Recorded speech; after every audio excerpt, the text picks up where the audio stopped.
8 week का time आज supreme court ने दोबारा दिया है। मेरे ख्याल से 21 महीने पहले उनकी जजमेंट इससे पहले भी आई थी, जहां पे ये श्योर किया गया था कि स्टेटहुड जो है इलेक्शंस के बाद बहाल किया जाएगा। बहरहाल आज सुप्रीम कोर्ट ने एक नया ऑब्जर्वेशन पहलगाम अटैक के हवाले से दिया।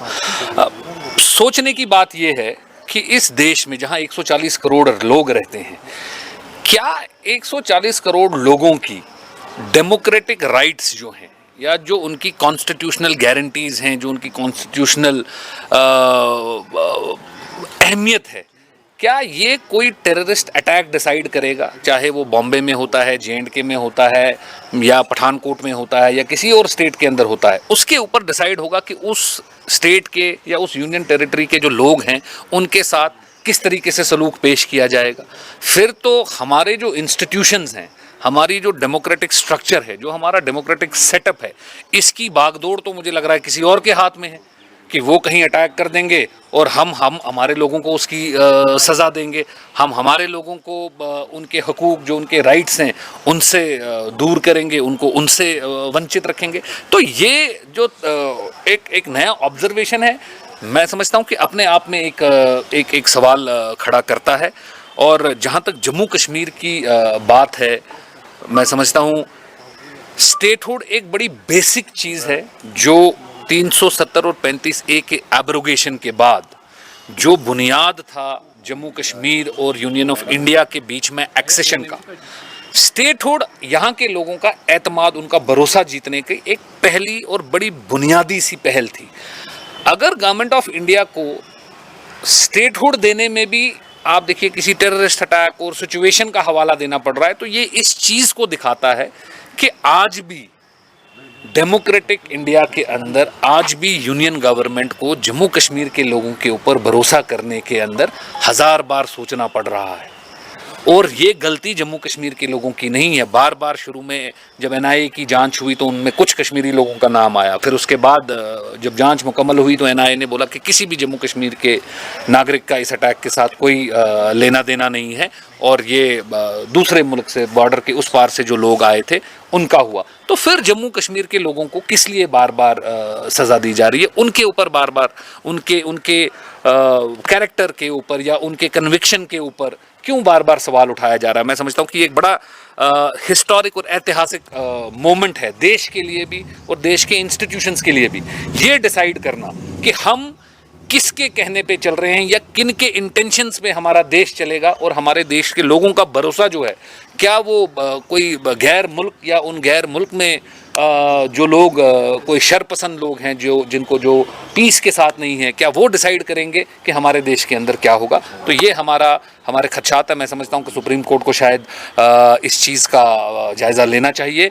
और स्टेटहुड जो एक बड़ी बेसिक सी चीज़ है, लड़ाई तो इसके बाद की बहुत बड़ी है। जम्मू कश्मीर की हिस्ट्री 1947 से लेकर आज तक जाती है, जहाँ पे 70 साल से कॉन्फ्लिक्ट के वजह से बहुत सारी चीज़ें हुई। तो पीस को इस्टेब्लिश करने के लिए, आपने पहले बोला 370 या 35A के एब्रोगेशन से पीस इस्टेब्लिश होगा, आपने पार्लियामेंट में ये हवाला दिया, आपने कोर्ट में इससे पहले ये हवाला दिया। आज आप कह रहे हैं कि भाई स्टेट इसलिए नहीं दे सकते क्योंकि पीस नहीं है।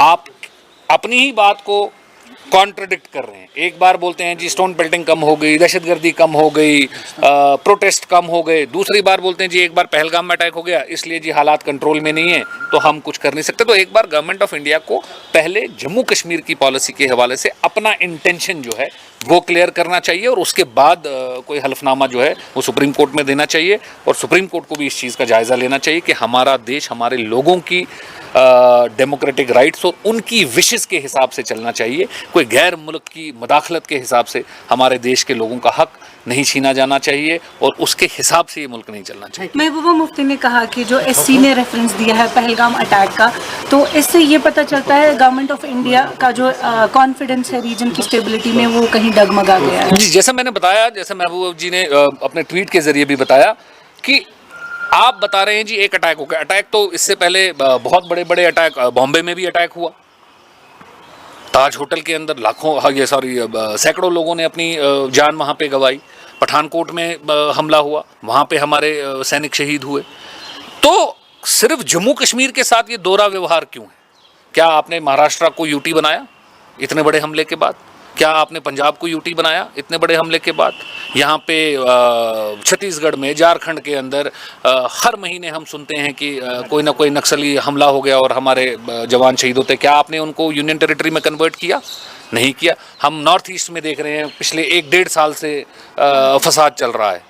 सैकड़ों लोगों की जान चली गई, घर से बेघर हो गए हैं। रोज़ आप सुनते हैं कहीं आग लग गई, कहीं और कोई मसला हो गया, रॉइट्स हो गए, आर्मी के लोग हमारे शहीद हो गए, पुलिस के हो गए, सिविल के लोग इतने शहीद हो गए। क्या आपने उनको यूनियन टेरिटरी में बदला? तो उस हवाले से उन्होंने बताया कि जम्मू कश्मीर के हवाले से गवर्नमेंट ऑफ इंडिया की जो स्टेबिलिटी की बात वो करते हैं बार बार, जो भरोसा जताने की, दिल जीतने की बात जो बार बार करते हैं, उसके अंदर कहीं ना कहीं अभी भी शक और शुबा है।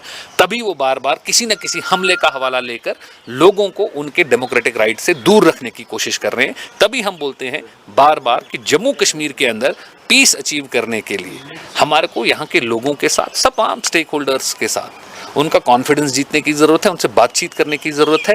तो ये जो मसले जम्मू कश्मीर है, इसको वंस फॉर ऑल, हमेशा के लिए एक बार ख़त्म करने के लिए हर एक को ऑन बोर्ड लेकर बात करके इसको ख़त्म करना है, ताकि एक अटैक या कोई भी ऐसे जो सानिया यहाँ पेश आते हैं, इसकी वजह से जम्मू कश्मीर की पॉलिसी डिसाइड ना हो, यहाँ के लोगों का मुस्तकबिल डिसाइड ना हो, यहाँ के इंस्टीट्यूशंस को लोगों के ऊपर शक ना करना पड़े। तो इसलिए इस मसले को ख़त्म करना बहुत अहम है और एक बार ये डिस्कशन सबको, स्टेक होल्डर्स को लेकर इसको ख़त्म करने की बहुत ज़रूरत है।